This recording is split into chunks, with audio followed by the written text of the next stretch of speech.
Dans les films, un homme mortellement touché ou tombant d'une rambarde fera toujours exactement le même bruit.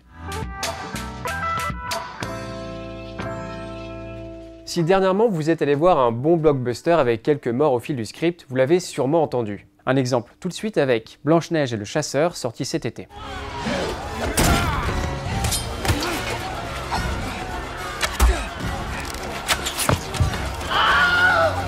Vous avez remarqué? Bizarrement, cet homme qui tombe fait exactement le même bruit que lui, ou lui, ou encore lui.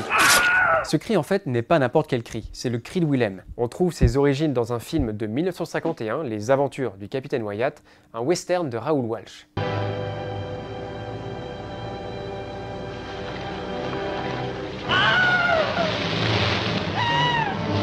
Alors, ils auraient pu prendre le cri bien ridicule de la femme qui suit, mais ils ont préféré celui-là. Depuis, ce hurlement est devenu culte au point de s'ériger en une forme de mème cinématographique, une blague que l'on se fait entre monteurs.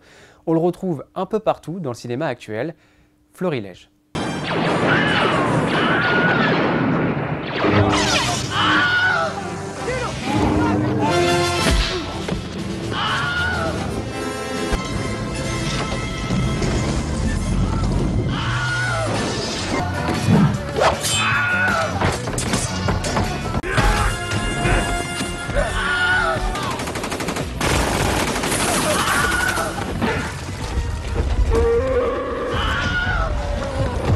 S'il est sans doute l'un des sons les plus connus de l'histoire du cinéma, le cri de Willem est loin d'être le seul bruitage à être recyclé ainsi d'un film à l'autre. On en parlera sans doute dans un prochain numéro de Contre-champ.